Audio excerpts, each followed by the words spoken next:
Welcome to the channel. Uh, we are the Conscious Growing Gardeners, and as you can see, I am in a greenhouse. This is inside my house, inside greenhouse. Okay, uh, we are in the state of Ohio, and so the weather is not always appropriate for growing outside, especially during the wintertime. We like to get a head start on growing, especially in the time of day age that we're living in, with the food crisis, the shortages, the expensive amount that they're charging for different foods and things of that nature, right? You look at some of the previous videos. We just left the grocery store a couple of days ago, and the price of food was, you know, we are. If we ain't dealing with shrinkation, we're dealing with inflation. Inflation is another shrinkation is when they. Well, I'm probably not saying the word right, but when they do the shrinkage, what they do is they'll shrink the package and still charge you the same amount. So we can see we saw where we have different foods and different prices of foods, um, prices changing up and down, higher or lower, more than we can really afford half the time, right? If you if you work a regular 9 to 5 like most people, and your money is on a budget or something like that, right? Dealing with this inflation is even if you have the savings, now you have to tap into your savings in order to be able to create a healthy environment in your household as far as putting food on the table, right? And of course, you still have to look at the fact that we have to put gas in the car for all of these things. So we tried to, here at the Conscious Growing Garden channel, we knew that this was coming. You know, we're aware of a lot of the things that's going on in the world. Uh, um, we keep a keen eye on what's going on. So we tried to take advantage of that by purchasing a greenhouse and growing on the inside in the wintertime, so that when winter started, we'd be prepared to go directly outside without any issues at all. So hold on 1 second.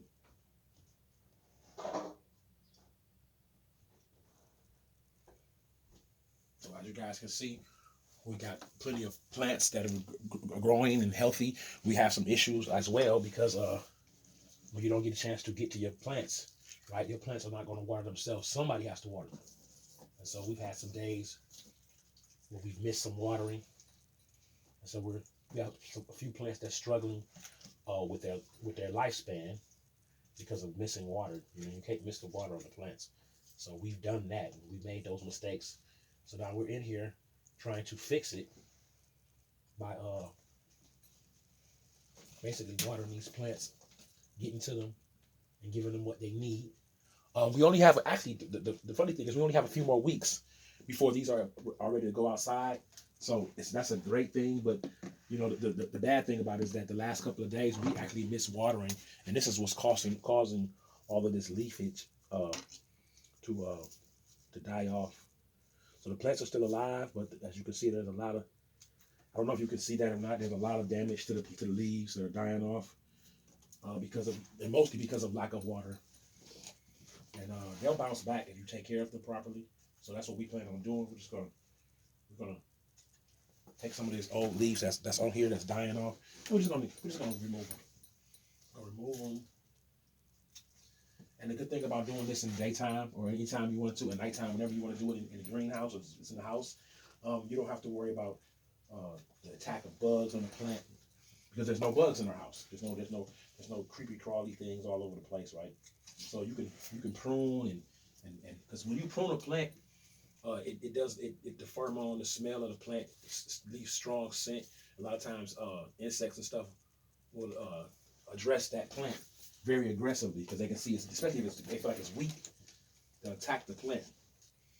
And these plants get weak when they don't get watered, when they don't have the nutrition that they need. And so this is why you can't ignore your plants outside or even inside, as you can well see, right? And if you can't see, I'm sorry, I apologize for that, but there are a lot of, I tell you, just trust, take my word for it, there are a lot of damaged leaves in this, and this is only a couple of days of ignoring it. This is all it takes.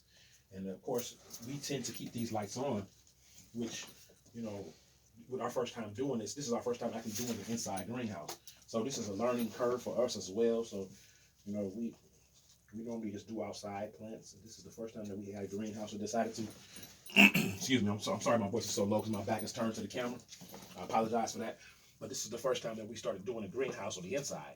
And so this is a learning curve for us as well. So I thought we would be fine at first, and a couple of days got by, and we didn't get a chance to get up here. But we just didn't bring our butts up here because we could have got up here. We didn't, and now we're dealing with this, and it's not too bad. I've seen this before on certain plants. When you forget to water them, there's so many plants in here, you might forget to water one day, and you go back and you see it kind of dreary. The leaves are kind of drowsy, and they'll sprout new leaves and re-sprout healthy parts to their vine. They'll bounce back if you take care of them. You get to them before they completely just die off. You can take care of them. So that's what I'm doing now. I'm trying to help them bounce back. And so I have to replace make sure it has water. They probably need feeding. So tonight I'll definitely come out and feed them.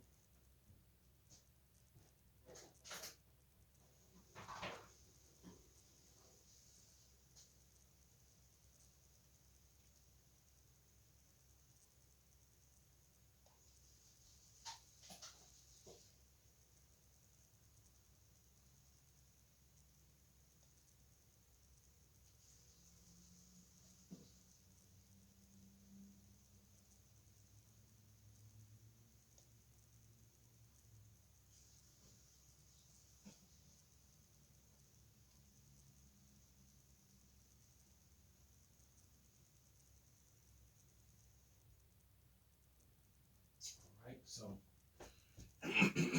one thing about me stop talking and moving away from the plant, from the greenhouse, you guys get a chance to really look at the beautiful plants in here.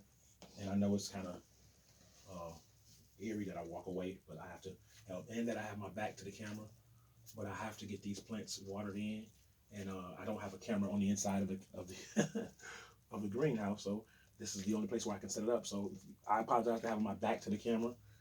But and I apologize when I walk away from the camera and leave you guys just staring at the plants. But it's a cool look. It's a cool look to be able to look at them and see how beautiful they are. And yeah, all of these were grown from seed, right? We all started from these little small cups like this. Some of them were in seed trays, and we transferred them directly into the cups after they got big enough. And so I think this is the 14th or the 13th of this month. And so spring is going to be here. The first day of spring in Ohio is, I believe it is March 22nd. And so hopefully we'll have some days, some warmer days, and we can be able to start taking these plants outside in their natural habitat. We'll take them outside, 1 day, 2 days, get them used to being out there in the air and the wind, and just get them acclimated to the outside life. And before you know it, they'll be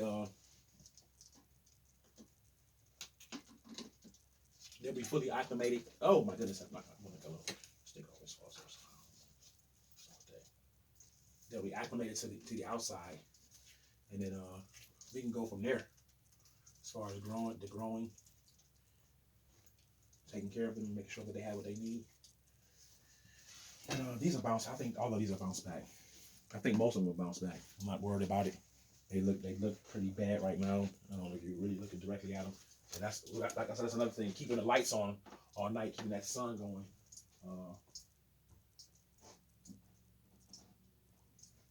When they were seedlings, they probably needed. When they were very little, they probably needed the full-time light. But as bigger plants, they don't need it as much. And this is something that we learned. And so it would be a matter of us just cutting the lights off at a certain time of night and giving it some dark time. Now I've done that, but I've not done it enough, especially considering the fact that I didn't come up here to cut them off, and I knew that I hadn't watered them, so that was my fault. So I'll take that, and I'll also take the opportunity to work with them to help them bounce back, because plants are very resilient and they will bounce back if you get to them. And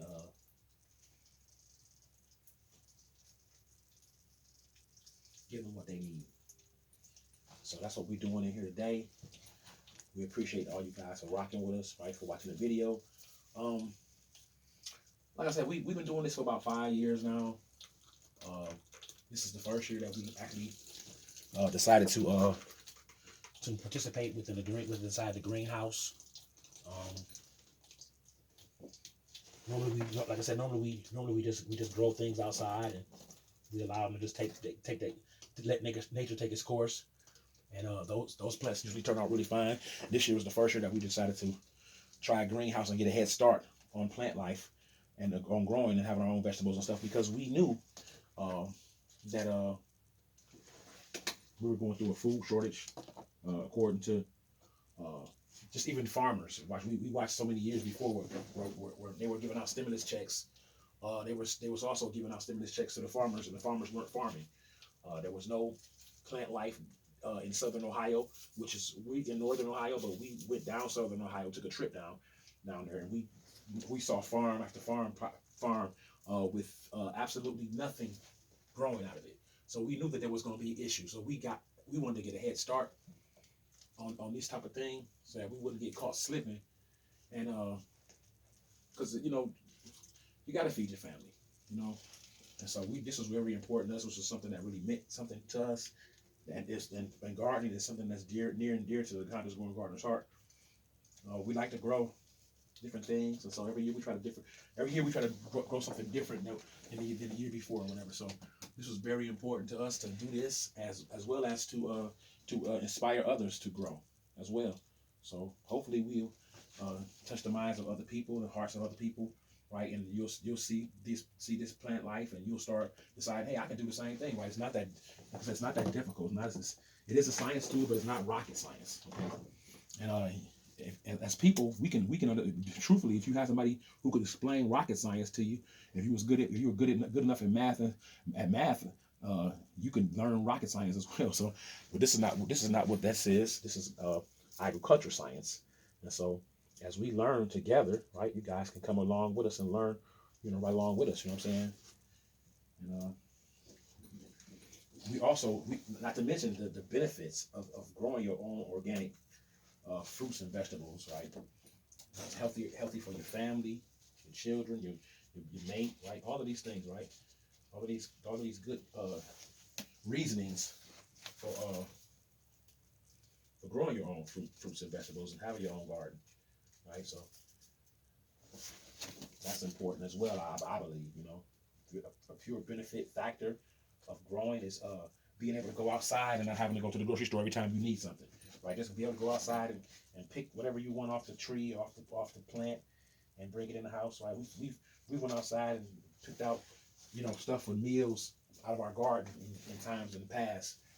We've had, we've harvested, stuff and had salads, and we made, we brought squash or eggplants in, or or we brought strawberries out of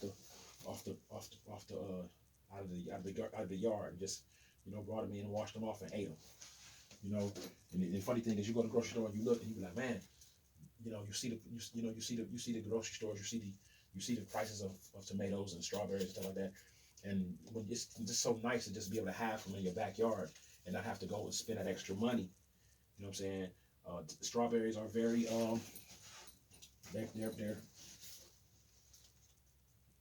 they are actually a very seasonal fruit that comes back.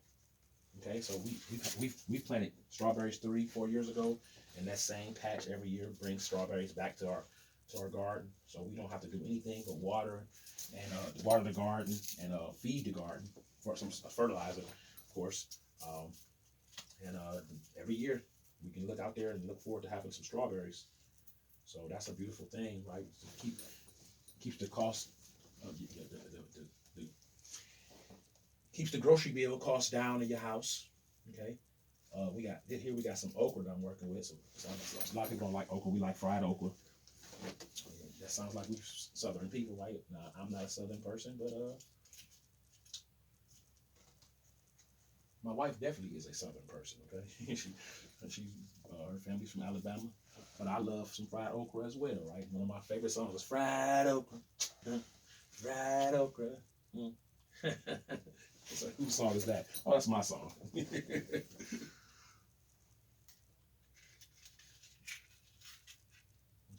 decided to make it up one day and be silly.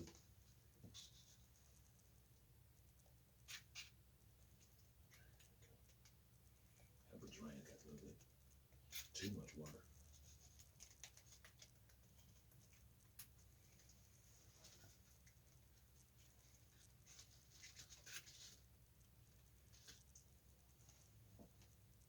So we got a nice size backyard. We portioned out a section out in our yard, in the backyard, to where we can put the plants at. We got a fence up, you know, to deter the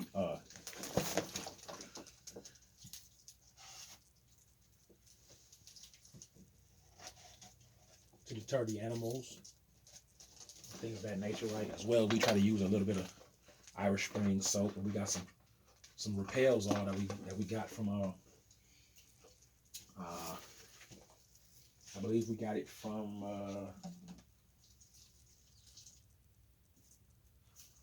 Walmart, and it comes in a spray. It also comes in just like a dry dust type of thing. And so we spread it around the yard. And sometimes it works, you know. Sometimes the animals they so aggressive this year with the food. I believe food shortages is affecting the animals' life, and I'll explain to you guys that in a minute. Right when I come back from getting this next dose of water, I'll tell you what I'm talking about.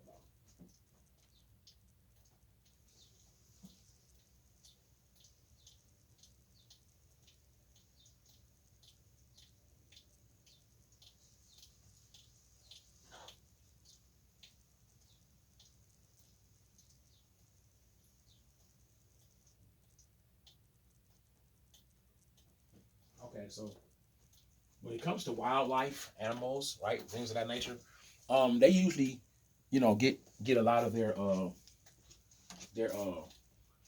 know, their excess food from just things that are left in farmland, you know, left hanging around, right? They'll go and they'll get the opportunity to dig around the cornfields or the bean fields right out and we live in southern, like I said, we live in northern Ohio, but in southern Ohio they do this a lot, right? And so they have access to those type of fields, right? Well, when no one's gardening, right? When everybody's in the house and everybody's dealing with this stimulus money that they're passing around, then nobody's gardening, right? So then the animals don't see anything out there. So what they tend to do is they come more to the inner city, away from the farm, away from southern Ohio, more into northern Ohio, in search of food. Okay, this is a natural thing that happens to anybody, right? And people, including people, right? Including people. You take a family, a body of people, and you dry the land up, and there's no water, there's no food. Them people are going to migrate. They're going to move, and they're going to go somewhere in search of food. So animals do the same thing. So we have a lot more animals within the confines of our northern border, of the southern border. You know, not that I call them borders, but you know, just the area. They're more prone to be on this side. They're more aggressive now, so they're coming in and they're in search for food. So a lot of times your garden can be under attack way more than normal. Whereas, you know, you can have I have had years where I had corn and peas and beans hanging all on my fence and stuff in the backyard, and not a single animal mess with it. You know what I'm saying? But then, you know, the few years that nobody has been gardening, these animals have gotten way more aggressive. You know, I went outside last year or year before last or whatever, and like as I said, for the last couple of years, there haven't been any gardening going on. You know, no farming. But I went outside and saw an animal shucking my corn. He just in my yard. He on my fence, just shucking. I mean, he's shucking the corn. He's shucking it to get ready to eat. So I had to go, and I had to get some garlic. Okay, I had to get some garlic. I know they don't. I know squirrels don't like garlic. They can't stand it. So I had to get some garlic. I got some garlic bulbs, and I just hung them around the corn, and then they stopped messing with it. So those type of things go on when, you know what I'm saying. Like I said, it's an ecosystem when it comes to growing, and animals are not just going to go without. Right? They usually pick the leftovers after the harvest is done. Man, they be a lot of animals be in the fields after they pick the harvest in October. In November they pick them. Man, them animals be in there getting everything left over. and you can't. They're used to getting the leftovers. They're used to getting whatever's left. Well, if there's nothing left because nobody ever grew anything in the first place, then they're going to go searching for food, and that's what we uh, witnessed this year. In fact, this is squirrel, and that's the same squirrel. There he is again. He just sits on my fence all the time. He knows I'm always growing something. It's always something. It's strawberries in my yard. There's different there's rosemary, there's thyme, and he lives in a tree like next door to my house, right? So every time I have anything out, every time I'm not out there and he gets hungry, sometimes my neighbor, he actually has a bird thing, and a lot of the animals go over there and they pick off the nest and eat, and the squirrels get up there and get some of it too, right? I've seen groundhogs over there trying to eat, and deer too. They all eating off out of the same little thing. But once it's all gone, it's like, what else can we eat at? So they over there fighting over it. Some animals try to go somewhere else and eat, and so they think they look at your yard as, okay, well, here he's growing something out here. It's out here. It's in nature. So my turn. And there's a fairness to the ecosystem. Like sometimes I got certain uh, plants and stuff, or the berries that grow on my vine on vines in my yard that I don't mind, like the deer and stuff eating on. Just drop a little dunk for me. Drop a little manure, right? People are like, manure dunk. I'm like, yeah, because I take that and I can put it in my garden. You know what I'm saying? And because you can't grow without manure. Okay, you get the best plants grow the best with healthy manure. So I appreciate when they do that, right? Uh, Unfortunately, they don't always do it. So sometimes you have to balance between them taking as much as they taking, and you getting as much as you getting from them, so they won't eat up everything, right? Because once you start eating, it's like feeding the cat. You feed the cat will be back tomorrow. Meow. Right? Ready to eat again. You have to be very careful. It's a balance between.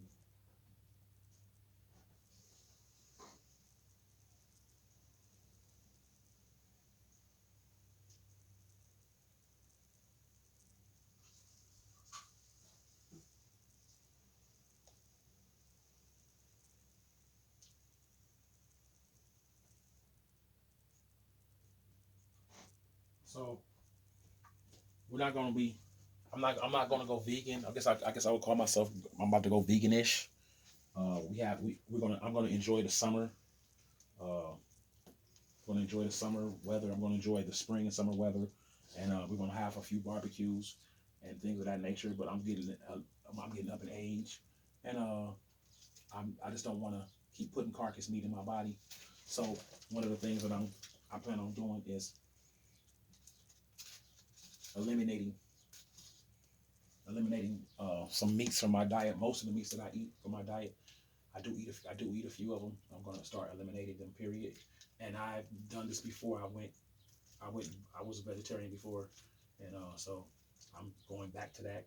I guess I'm going to go kind of like veganish, because I will still eat eggs and cheese and stuff like that. So I wouldn't consider myself a vegan, but I'm on my way to doing that. And I've done it before, and like I said, just recently we've had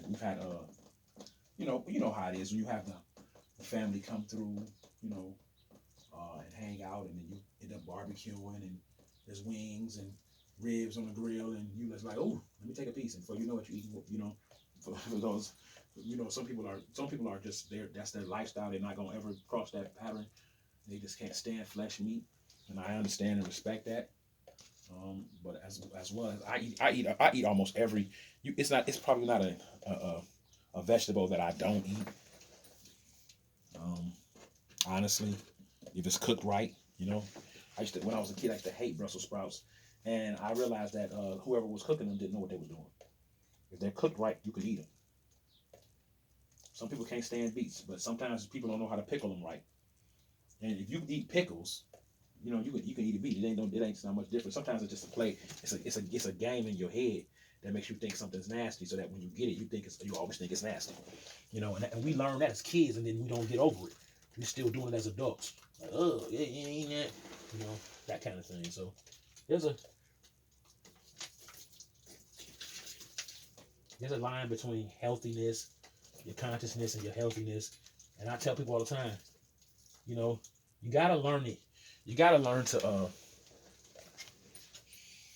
eat with some type of understanding of what your body needs, and not just what you as a person want.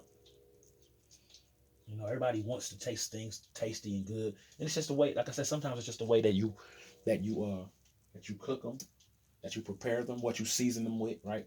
It's the knowledge of understanding what those things take, and your and of course your taste buds as well, like what you like and what you and also what you can adapt to. Right? Some people just so stuck in one form of style. If it ain't fried, if it ain't chicken, if it ain't burgers, if it ain't French fries, they don't have any. They don't have a taste for it. You know what I'm saying? These are people that, no disrespect to them. These are people that's just living to eat. But when you realize that your body is made to eat to live, that it needs certain nutritions, it needs certain diet to survive and be healthy and strong. Because you can lift all the weights in the world, but if your body is low in potassium, low in iron, uh, um, low in calcium, right? Somebody gonna knock your ass out. Excuse my language, but that's what, if you ever give it to somebody gonna knock you out because your body doesn't have the fuel that it needs. You can lift all them weights and have all them big old muscles all you want to, but if you ain't got the right calcium, you ain't got the right iron, you ain't got the right magnesium, the right zinc, you don't have these things, the vitamin C, vitamin D, vitamin E in your body. Somebody that's healthier than you, could be skinnier than you, have way more go, way more win. And don't let them be able to take a punch. You done for. Because once you get to breathing and huffing and puffing, you out of here. Don't let the size matters to a degree, but not as much as you think it does. Don't fool yourself.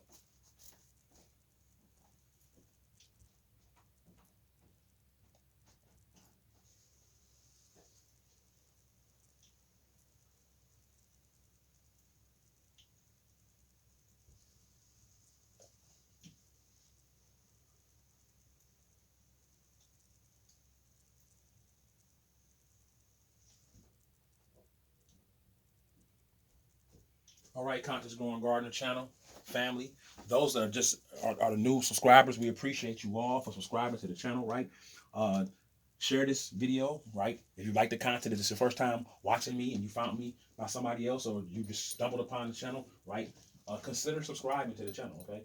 We we want to go live on YouTube, but right now we don't have enough subscribers to do that, so we are just uploading these videos, and we got some more videos coming because, like we said, we this March the 22nd is coming upon us, and we will be transferring all of these plants. We got to get them healthy again, and once we get them healthy, we'll be transferring them straight out to the garden. Okay, and we want to show that on video. We're gonna show being outside. We got a greenhouse outside as well, and we'll be sharing all those videos, and then you won't have to worry about looking at my back. You know what I'm saying? Just seeing my hands and water. Right, I'll be able to have the camera appropriated, facing us the right. Okay. So I'm sorry, yeah. So I'll have the cameras sitting the right way, so you'll be able to see me as well as what I do in the garden, and we'll be able to get into some teachable moments in the garden, right? Different things that do's and don'ts in the garden that you want to do for success in your plant life, and then we'll talk about some zones. We'll talk about everybody can't grow different things because of what zone you live in. We in zone 6, and so everything grows differently depending on how the weather, right? The weather.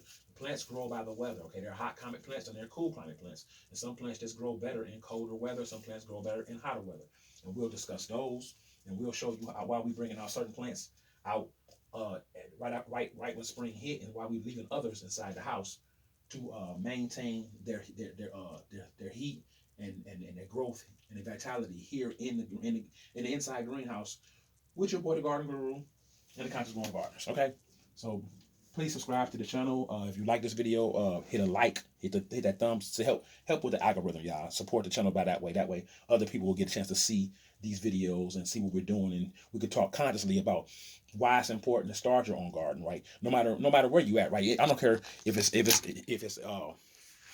in a small on your porch, right? If all you have is a porch, you don't have a backyard. We can talk about topsy-turvies, where you can hang plants and let them grow. A lot of people have house plants and stuff like that they water and take care of. Well, if you can take care of a house plant, you can take care of a plant that brings forth fruit. Okay, and that will feed your family. What people ask me, well, if I want to start growing, what should I grow? And I always tell them, grow what you like. Find something that you like to eat and grow it. Okay. Continue to grow, not just in the garden, but in every area of your life, bro. Okay, peace.